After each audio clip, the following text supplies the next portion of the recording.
अभी पिछले एक हफ्ते से मेरा थोड़ा लाइफस्टाइल बहुत ज़्यादा बिगड़ा हुआ है, क्योंकि जो मैं काम रोज़ करता हूँ वो मैं नहीं कर रहा था, जिसकी वजह से मेरा स्लीप साइकिल और जो भी मैं रोज़ काम करता हूँ वो कर नहीं पा रहा था। पिछले एक हफ्ते से मेरा सिर्फ यही लाइफस्टाइल चल रहा है। सुबह उठना, खाना, नहाना धोना, फिर थोड़ा सा खाना, फिर जिम निकल जाना, जिम से आके खाना, फिर सो जाना। और ये लाइफस्टाइल इतना डिप्रेसिंग है ना, मतलब बहुत घिन आती है इस लाइफस्टाइल से। तो अब मैंने डिसाइड करा है कि मैं अपना जिम का टाइमिंग चेंज करूँगा और time to get lock in. ठीक है, अब सीरियस होना है। आज से ठीक एक महीने बाद, आज 6 तारीख है, 1 अक्टूबर को मैं 22 का हो जाऊँगा। और मेरे लिए काफ़ी सीरियस साउंड करता है, क्योंकि पता नहीं क्यों, पर मुझे ऐसा लगता है कि डेडलाइन है, जो कि मुझे पता नहीं है खुद, पर मुझे जल्दी करना है सब कुछ, ऐसा सीन है। तो अब बात करते हैं कि मेरा जर्नी कैसा चल रहा है, क्योंकि मैं बहुत दिनों बाद यूट्यूब पे वीडियो डाल रहा हूँ।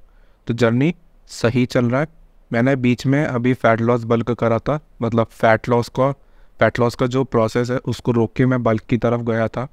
तो मैंने वो करा, और ये पहली बार नहीं है, ये मेरा तीसरी बार है। तो वो चीज़ करनी काफ़ी ज़रूरी थी और मैंने बिल्कुल सही टाइम पे करी। अगर मैं एक महीना और लेट हो जाता तो मुझे प्लेटियो हिट हो जाता, जो कि तोड़ना काफ़ी मुश्किल है। टूट सकता है, पर बहुत एक्सपेरिमेंट करने पड़ते हैं। तो इससे अच्छा जो एक्सपेरिमेंट मैं पहले कर चुका हूँ, जो रिस्क मैं पहले ले चुका हूँ, उसको मैं दोबारा लेता हूँ, दोबारा ट्राई करते हैं। वो चीज़ मैंने करी और वो चीज़ फिक्स हो गई है। हाँ, लाइफस्टाइल की मैं बात कर रहा था, जो कि अब मैं जिम का टाइमिंग चेंज करने वाला हूँ। जो अभी मैं जिम में जा रहा हूँ उसमें ये पता चला है कि वो 3:30 बजे जिम खुल जाती है, जो कि मुझे काफ़ी सुन के अच्छा लगा। तो मैं अब जिम जल्दी जाऊँगा। जिम मेरे लिए बहुत बड़ी प्रायोरिटी है। अब ऐसा है कि जिम नहीं तो मैं नहीं, टू बी ऑनेस्ट, क्योंकि उधर से मुझे इम्प्रूवमेंट का स्कोप मिलता है। जो मेरा पूरा एनर्जी है ना लाइफ का, जो भी डिसिप्लिन है, वो जो रूट है वो जिम है मेरे लिए। अगर मैं जिम रोज़ जा रहा हूँ तो मैं दूसरे काम तभी कर पाऊँगा। ठीक है, पर अब मैं टाइमिंग चेंज कर रहा हूँ। मैं अभी दिन के टाइम जाने वाला हूँ और 7 बजे तक मैं घर आ जाऊँगा। अब एक और सीन है कि मैं टाइमिंग क्यों चेंज कर रहा हूँ। रात में भीड़ बहुत रहती है, गाने इतनी तेज़ बजते हैं। मुझे कुछ प्रॉब्लम है भाई, मुझे शांति में जिम करना बहुत पसंद है। फोकस रहना मुझे ज़्यादा पसंद आता है। ये मेरा शुरू से थोड़ा सा रहा है, जब से मैं सीरियस हुआ हूँ जिम को लेके और न्यूट्रिशन को लेके। और अब बात करी थी मैंने लॉक इन की, तो लॉक इन होने का टाइम आ गया है। अब ज़्यादा गलती करनी नहीं है। मैंने 1.5 साल मुझे हो चुका है, 18 महीने हो चुके हैं। मैंने इतने ज़्यादा एक्सपेरिमेंटेशन कर लिए हैं कि जितने बंदे ने 3 साल में भी नहीं करे होंगे। ये बात तो फैक्ट है और मैं ये दावे के साथ बोल सकता हूँ। अब मेरे पास न्यूट्रिशन की जो जानकारी है, फिटनेस की जो जानकारी है, वर्कआउट की जो जानकारी है, अपने प्रोसेस को लेके जो जानकारी है, अब उसका मुझे फुल पोटेंशियल भी यूज़ करना है और अपनी बॉडी को बहुत अच्छे लेवल पे लेके जाना है। मैं नहीं मानता कि मुझे बहुत टाइम लगेगा, ये लगेगा, वो लगेगा। मैं टाइम लिमिट लेके नहीं चल रहा, जब होगा तब की तब देखेंगे। पर मैं हर एक चीज़ रोज़ बार बार करूँगा और करेक्टली करूँगा, गलती नहीं करनी। तो आज मेरा बैक डे है, बैक वर्कआउट लगाएंगे। जो भी वर्कआउट की बातें वो जिम में करेंगे। तो जिम में चलते हैं। पहली मील मैं अभी ले चुका हूँ, जो कि थी 830 कैलोरीज की। चलते हैं, ये पहली बार मेरा दिन में वर्कआउट होगा। Let's go. तो हमारे सारे वार्म अप सेट हो गए हैं। पसीना इसलिए आ रहा है जैसे मैं जिम में घुसा लाइट चली गई, मेरा मूड ख़राब हो गया, पर लाइट आ गई। तो पहली मूवमेंट में लगाने वाला हूँ ये ये ये रोइंग की मशीन। बढ़िया यार, काफ़ी अच्छी लगी मुझे तो, टू बी ऑनेस्ट। पिछली बार मैंने थोड़ा वेट ज़्यादा ले लिया था, अब नहीं ले रहा मैं इतना ज़्यादा, क्योंकि ईगो साइड रखनी है। ईगो से याद आया, अब मैं डेडलिफ्ट्स भी मारूंगा, पर फॉर्म करेक्ट करने के लिए, क्योंकि फॉर्म यार 1.5 साल से ख़राब है मेरा। 140 की मार रहा हूँ, गलत फॉर्म से मार रहा हूँ, सही नहीं है। और डेडलिफ्ट्स को जब मैं पहले करता हूँ ना तो ईगो आ ही जाती है और पीआर में हिट करने को चला जाता हूँ। अब मैं वो नहीं चाहता, थका रहूँगा, वेट उठेगा ही नहीं तो कैसे मारूँगा हैवी। तो अभी मैं मोमेंट ले रहा हूँ अपर बैक के लिए, पर मेरा मेन मोटिव है लैट्स को ग्रो करना। तो उसकी एक्सरसाइज मैं पहले क्यों नहीं कर रहा? मैं पहले इसलिए नहीं कर रहा, ईगो। अब मैं पहली एक्सरसाइज वो कर लूँगा तो उसमें मैं हैवी वेट ले लूँगा, पर माइंड मसल कनेक्शन बनेगा नहीं, जिसकी वजह से फोर आर्म पे आएगा, पूरा ख़राब हो जाएगा। तो पहली मोमेंट में ये लूँगा, इसके 2 सेट तो मैं मिनिमम करने वाला हूँ। Let's start.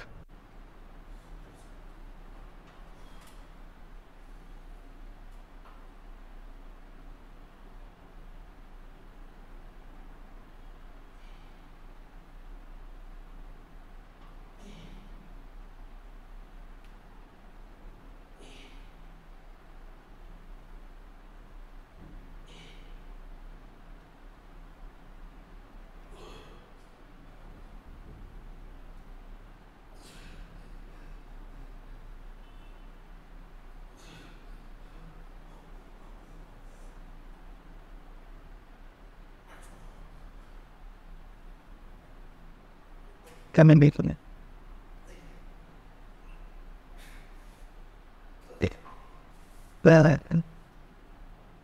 तो मैं अपना वेट कैसे डिसाइड करता हूँ मुझे कितना लगाना है। देखो, मेरा तरीका सेम वैसा ही है जैसे साकेत करता है। अभी मेरे माइंड में वही आया है, उसका ही नाम आया है। तो मैं पहले सेट में सबसे हैवीएस्ट वेट लेता हूँ। रीज़न यही है कि जब आप फ्रेश स्टेट में हो, जब आप सबसे ज़्यादा स्ट्रांग हो, तो आप हैवी लिफ्ट क्यों नहीं कर रहे हो उस टाइम पे।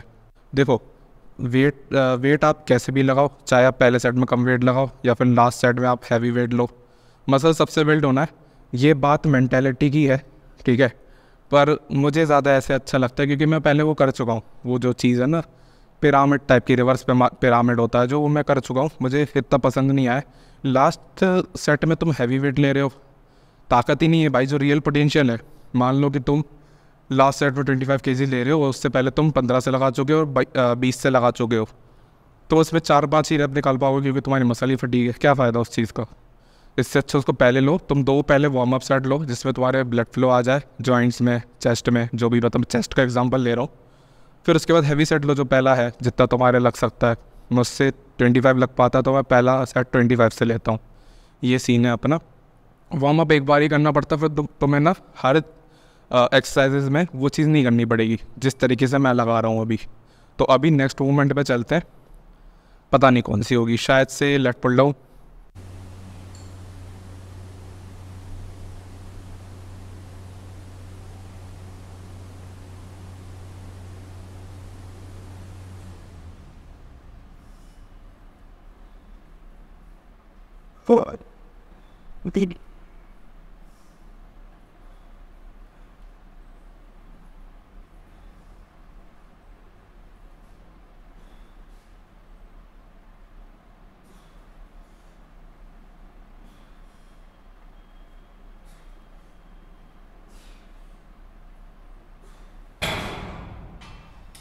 अगर तुम्हारा सेट ऐसा नहीं दिखता तो मत करो, क्योंकि देखो कई लोग क्या करते हैं, मैंने देखा है, थोड़ा सा मुश्किल होने लगा। जैसे कि अब जो ये है, इसमें कोई RIR नहीं है। RIR का मैं मतलब बता देता हूँ, रेप्स इन रिजर्व, जिसमें जैसे कि तुम्हारे 12 रेप निकलने वाले तो 10 से ज़्यादा नहीं करने।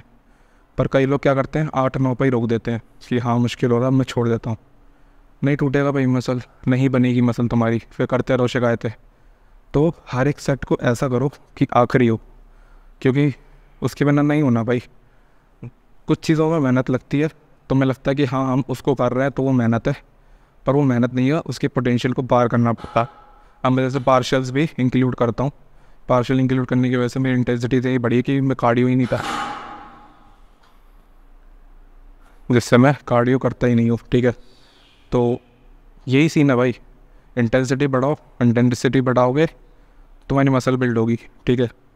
अब इस इंटेंसिटी से मैं वर्कआउट कर रहा हूँ, तो क्या तुम्हें लगता है मैं 2 दिन बाद रिकवर कर जाऊँगा? रिकवरी हो ही नहीं सकती 2 दिन में, कम से कम मुझे 3 दिन चाहिए रिकवर होने के लिए, अगर हर एक सेट ऐसा दिखेगा तो। अब तुम ऐसे ही झूलते झूलते कर रहे हो तो फिर वो एंड्योरेंस का हो गया, या फिर तुम्हारा ऐसे ही हो गया कि हाँ फिट रख रहे हो।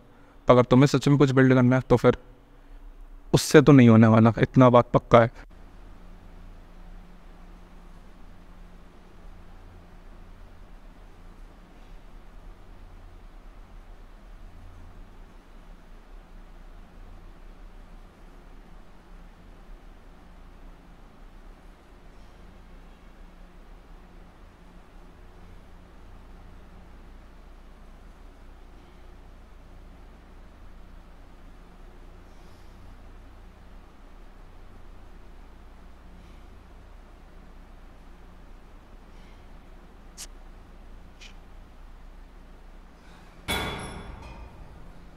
मुझे ऐसा कोई फोबिया नहीं है कि मुझे भीड़ में जाने से प्रॉब्लम होती हो या तेज़ आवाज़ सुनने से मुझे कोई प्रॉब्लम होती हो। पर लुक एट दिस यार, पूरा जिम खाली है और इस टाइम पे वर्कआउट करना किसको पसंद नहीं आएगा। हो सकता है लोगों को ना आता हो, ज़रूरी नहीं है कि सब मेरे तरह हों, पर मेन पॉइंट ये है कि मुझे ना फोकस चाहिए। अगर मैं जब वर्कआउट कर रहा हूँ, जो भी मैं सेट लगा रहा हूँ, उस टाइम पे मैं कुछ नहीं सोचना चाहता। तीसरी चीज़, कुछ नहीं सोचना चाहता। एक चीज़ सोचना चाहता हूँ कि कितना वेट लेना है, दूसरा कि रेप्स गिनने हैं, बस। और लोग गाने लगा लेते हैं, कोई प्रॉब्लम नहीं है। देखो एक गाने का भी टाइप होता है, जैसे कि हाँ कि कुछ बज रहा है, ठीक है, फिर लॉरी में तो गन्ना ले आई रहे, चलो एक बार बजा ली, 2 बार बजा ली, भाई लगे लगे बजाए जा रहे हैं, ठीक है, कुछ कर नहीं सकते। पर मैंने देखा है अगर एक टाइम पे 30 लोग आ रहे हैं तो उनमें से 25 बंदों के कानों में ईयरफोन रहते हैं, ईयरबड्स जो भी है, तो वो तो अपने गाने सुन रहे हैं, और 2 बंदे तो लगाते ही नहीं है, वो तो अपना कर रहे हैं, उनको मतलब नहीं है। मेरे जैसे कुछ है एक आध लोग जिनको गाने से मतलब नहीं है, वर्कआउट करना है। 2 लोग हैं, उन्होंने पूरा माहौल ख़राब कर रखा होता है। अब रात में भी क्या होता है, देखो कुछ लोग मस्ती करने आ जाते हैं। परसों की बात बताता हूँ, मैं चेस्ट लगा रहा था और मेरा उस दिन मूड था कि मैं 30 kg डंबल से भाई निकालूंगा, मैं उसको सेट बनाऊंगा, मतलब ये नहीं कि 1-2 रैप, मैं उसको सेट बनाऊंगा। मेरा सेट मतलब 6 रैप तो मैं कम से कम निकालूंगा, उसके बाद देखी जाएगी निकलते हैं कि नहीं। और मैं बिल्कुल प्रिटी कॉन्फिडेंट था और बहुत ज़्यादा मुझ में एनर्जी थी उस दिन। मैंने कहा आज तो फोड़ देंगे भाई, क्योंकि जो यहाँ के डंबल्स है ना उनका बैलेंस इतना मस्त है ना। तो मैं जब उठाया उसको, मैं ना RDLs करने के लिए उठाया था, तभी मैंने डिसाइड कर लिया था कि भाई इसको रैप आउट करना है, इसको कर सकते हैं। अब जैसे ही मैं लगाने लगा, जैसे ही हाई पप होने लगा, 3-4 लोग आ गए उसी जगह पे और शब्द नहीं मिलना पर बकचोदी स्टार्ट कर दी उन्होंने। तो अब देखो मैं तो कोई होने में किसी का बाप तो होने की मैं रोक दूंगा ना, मेरा जिम है, मैं बस यहाँ पे अपना मेंबरशिप लेता हूँ, जिम करने आता हूँ, क्योंकि मेरी जिम नहीं है। तो ठीक है अब कर ली तो कर ली, पर वो देखो मूवमेंट कैसा बना। पर मुझे तब बहुत गुस्सा आया क्योंकि मैं भी कुछ नहीं कर सकता था, वो भी कुछ नहीं कर सकते थे। तो मैंने कहा इससे अच्छा मैं अपने आप को चेंज कर लेता हूँ। मैंने टाइमिंग चेंज कर दी, आओ कौन कर रहा था। ये सीन है, मैं ये समझाना चाहता हूँ कि फोकस मेरे लिए तो एक बहुत बड़ा फैक्टर है, उसकी वजह से मैं अभी तक टिक पाया हूँ और आगे भी टिक पाऊँगा। क्योंकि अब मुझे जिम करने का ऐसा खास मन नहीं करता, टू बी ऑनेस्ट। अब जिम मेरे लिए मज़े वाली जगह नहीं रही, अब ये मेरे लिए एक इम्प्रूवमेंट वाली जगह है। और पहली बार ज़िंदगी में कुछ पर्पज़ मिला है। वैसे मैं 22 का ही होने वाला हूँ, इतनी कोई बड़ी ज़िंदगी हुई नहीं, पर फिर भी कुछ पर्पज़ मिला तो उसको मैं क्यों नहीं ऑल इन डालो उसमें, क्यों ना अपना फुल पोटेंशियल डालूँ। और मैं बिल्कुल भी अब कुछ नहीं चाहता इसमें गुंजाइश, जो भी बन पड़ा सब करूँगा, वॉट एवर इट टेक्स। तो मैं एक चीज़ दिखाऊँ, हेलो, ना डरे ना जिम करे, आगे बोलिए। पर ये आया कैसे, ये तो बंद है भाई। अब मुझे पोज करना है भाई, क्या करूँ मैं। आजा तो भी पोज कर ले, आजा दोनों भाई पोज करेंगे नीचे। एक तो ये कबूतर ही नहीं है कि कबूतरा, मुझे नहीं पता। मैं पोजिंग स्टार्ट करता हूँ, भाग में यार क्या करेगा, ज़्यादा से ज़्यादा चोंच मार देगा। नहीं भाई तू बैठे रहे वहाँ पे, कोई सीन नहीं है, मैं अपना काम करके निकल जाऊँगा, ठीक है। तो थोड़ी बहुत बातें करूँगा तो भी टिप्स ले लिए, कोई सीन नहीं है। वही तो अपन स्टार्ट करते हैं, बेफालतू की बातें नहीं। इसको अंदर लगा लेता हूँ। कितने सेट लगाए हमने अपने बैक के वर्कआउट में? 10 सेट बस। 10 सेट इतने कम, 15 लगा लेते, सबके 4-4 सेट कर लेते। तो भाई मैं मजदूरी करने नहीं आता जिम, वर्कआउट करने आता हूँ। और तेरी बैठियाँ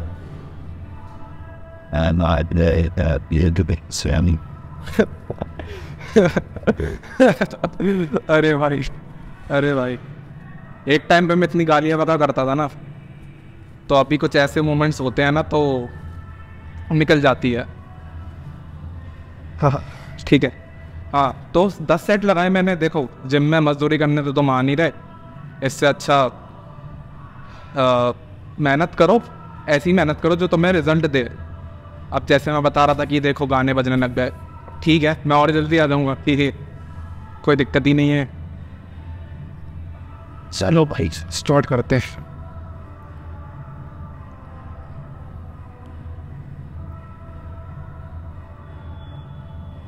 तो थोड़ा एक्सपोजर गिराना पड़ेगा, भूल गया मैं।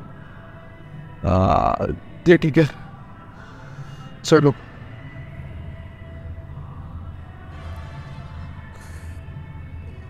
रियर टेंट ग्रो तो कर रहा है भाई, इसको ज़रा मैं उतार देता हूँ एक मिनट।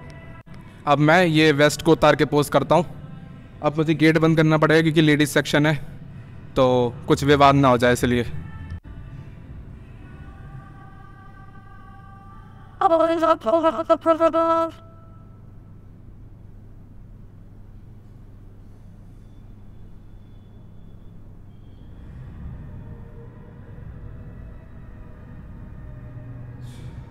अभी मेरे रियर डेल्ट थोड़े दिख रहे हैं कि ग्रो कर रहे हैं, क्योंकि वो मेरा वीक पार्ट है। वैसे तो पूरा शोल्डर ही मेरा वीक पार्ट है। फ्रंट डेल्ट इतना वीक नहीं है मुझे जहाँ तक लगता है, क्योंकि वो ट्रेन बहुत हो रहा है। साइड डेल्ट्स ठीक है, साइड डेल्ट्स और मेरा रियर डेल्ट बहुत कमज़ोर है। उसको मैं ज़्यादा ट्रेन कर पा रहा हूँ, जितना वेरिएशन दे सकता हूँ उतना दे पा रहा हूँ। और अब मैं डेडलिफ्ट्स करने वाला हूँ, उसकी मैं कोई क्लिप डाल दूँगा, पूरी तरीके से नहीं। इतना बता देता हूँ कि 100 kg से मैं बहुत कम रेप्स के लिए परफॉर्म करने वाला हूँ।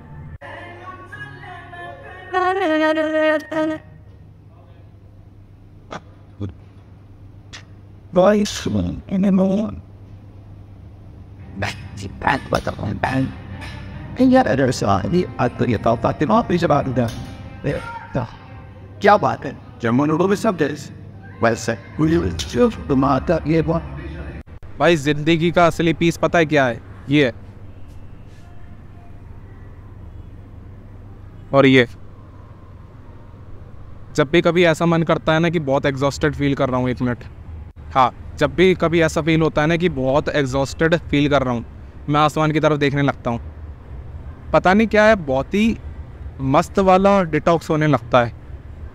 और वैसे भी ना ज़िंदगी में ये जो मोबाइल फ़ोन से नशा हो गया, ये डिटॉक्स मतलब ये आपको मज़े नहीं दे पाएंगे, ये कहना चाहता हूँ मैं। अब मैं कोई सोशल वर्कर तो नहीं हूँ कि मैं आपको छुड़वाने लगाऊँ, पर सच्चाई तो ये है कि असली मज़ा यही है और कोई नहीं है।